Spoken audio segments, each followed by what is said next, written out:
Bismillahirrahmanirrahim. Assalamualaikum warahmatullahi wabarakatuh.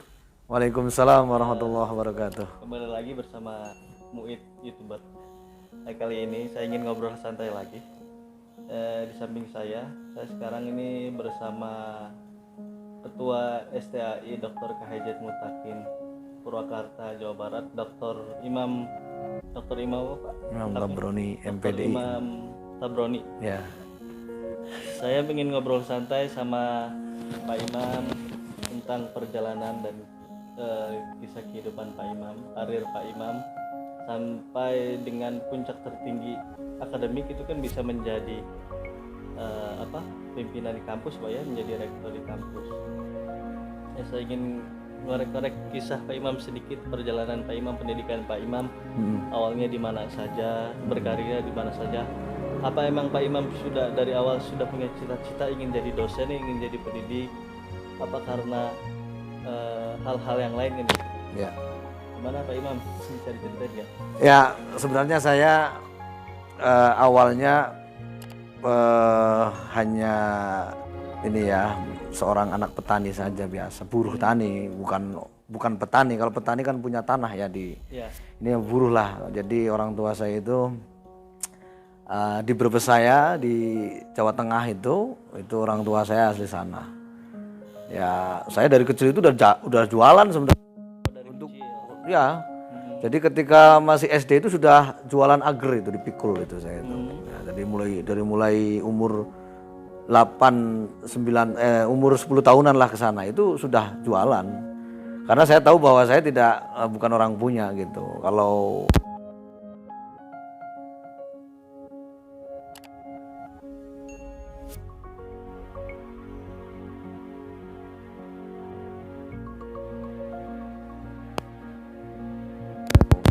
alat-alat tulis ya, dagang untuk sekolah, iya.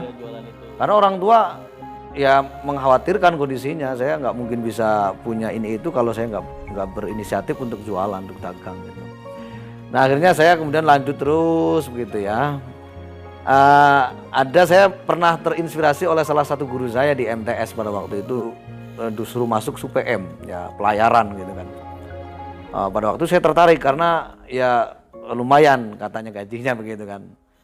Setelah saya konsultasi dengan beberapa saudara saya, nggak boleh karena katanya dunia perlautan itu kurang baik lah ya, sholatnya dan sebagainya. Ya sudahlah, akhirnya saya ganti ke STM ya, mau ngambil mekanik otomotif itu karena paman saya semua rata-rata orang teknik, orang otomotif gitu ya, montir. Akhirnya saya ya karena waktu itu ke STM di pesantren di Al Hikmah Benda Bumayu, Jawa Tengah di sana. Nah setelah lulus STM saya ternyata bekerjanya memang mendapatkan uang lumayan ya. Kalau montir itu kan lumayan juga, ada gaji pokok, ada ini. Asal montir. Iya montir, pernah saya jadi montir setelah lulus STM karena saya mekanik otomotif pada waktu itu. Saya jadi montir di PO ya di sana Jawa Tengah gitu. Tapi betul juga memang susah ya, kalau mau sholat kan olinya banyak begitu. Waduh, saya berpikir lagi nih. Tapi selama perjalanan saya selama 3 tahun di pesantren itu betul-betul jangan sampai hilang begitu. Saya harus tetap sholat, harus simpelnya sholat, ya berkata juga atau berkomunikasi juga baik kan, jangan ada kata-kata yang kurang baik. Karena kalau dunia montir itu kan kadang ngomong itu seenaknya saja kan gitu. Ada values, ada nilai yang menurut saya kurang. Akhirnya saya memutuskan untuk melanjutkan lagi pesantren. Jadi pas SMA itu sambil pesantren. Ya betul. Setelah lulus pesantren dan SMA 3 tahun Bapak kerja jadi montir. Karena waktu itu STM-nya dengan pesantren gitu. Lalu ya saya akhirnya pesantren lagi di Lirboyo, Jawa Timur sana. Tapi khusus membahas ya, mengkaji kitab kuning. Pada waktu itu saya pengen belajar kitab kuning, kitab Turos ya. Ingin bisa, alhamdulillah saya masuk kelas 4, kelas 5, 1, 2, 3 sanawiyah, jadi Rois Am terus di sana itu terpilih gitu ya. Karena mungkin teman-teman melihat keaktifan dan cara berpikir pada waktu itu mungkin ya. Itu pemilihan, Rois Am itu kelas pemilihan. Saya terpilih terus, aklamasi itu semuanya. Karena ya yang di Lirboyo itu kan pendalamannya ada kitab kuning ya, Nahwu Shorob, Alfiyah, kemudian Fikih dan Basul Masail. Itu kan yang paling diunggulkan di Lirboyo itu. Yeah. Nah saya karena ingin bisa baca kitab kuning, menjelaskan, berdebat. Hobi saya berdebat pada waktu itu. Karena menjadi rutinitas itu saya akhirnya terus dipilih oleh teman-teman untuk jadi Rois Am di sana sampai 5 tahun di sana. Ya. Nah, ternyata saya tidak cukup juga mengenyam pesantren di sana itu. Saya ambil S1 akhirnya di Cirebon, YIN Syekh Nurjati Cirebon, ambil pendidikan bahasa Arab. Sambil juga di pesantren pada waktu itu.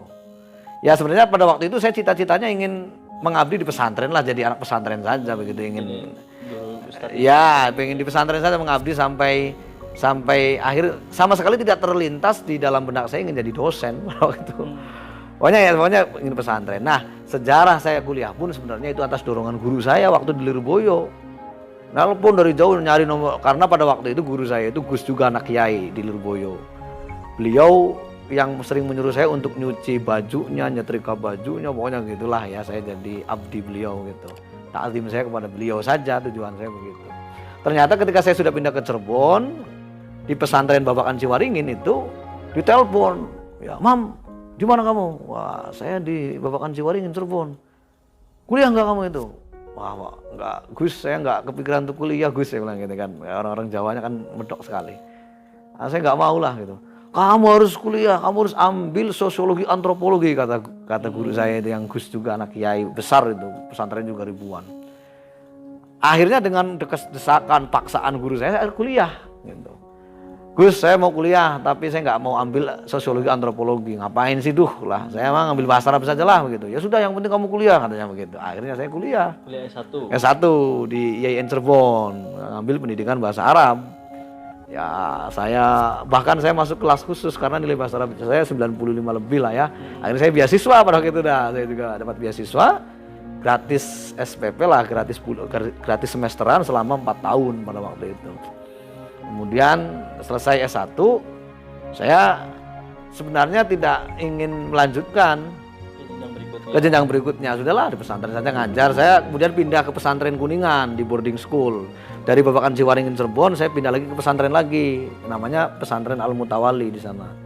Saya ngajar di Aliyah, di MTS, di pesantren, karena itu full ya di sana itu. Nah, kemudian ternyata ada terbenak saya untuk daripada ngajar saja sambil belajar. Nah, saya pengen ngajar juga sambil belajar, ya kuliah lagi lah. Nah, akhirnya kuliah lagi di sana di YIN Cirebon S2. Tapi ambil PAI. Dan sama sekali pada waktu itu tidak terlintas ingin jadi dosen, pengennya ya hanya mencari ilmu untuk menunjang keprofesian guru pada waktu guru, tapi belum dapat NUPTK. Setelah selesai S2 ternyata saya pengen langsung S3, ada perasaan S3 gitu. Langsung saya pindah ke Bandung untuk ambil S3 Pendidikan Islam di UIN Bandung. Selesai 2017. Nah, itu. Nah, akhirnya disitulah karena ijazah ya, akhirnya kan banyak yang membutuhkan, ya akhirnya saya jadi dosen gitu. Oh, jadi sekarang saya jadi dosen begitu. Nah, perjalanannya begitu. Oh, jadi dosennya dulu di mana, Pak?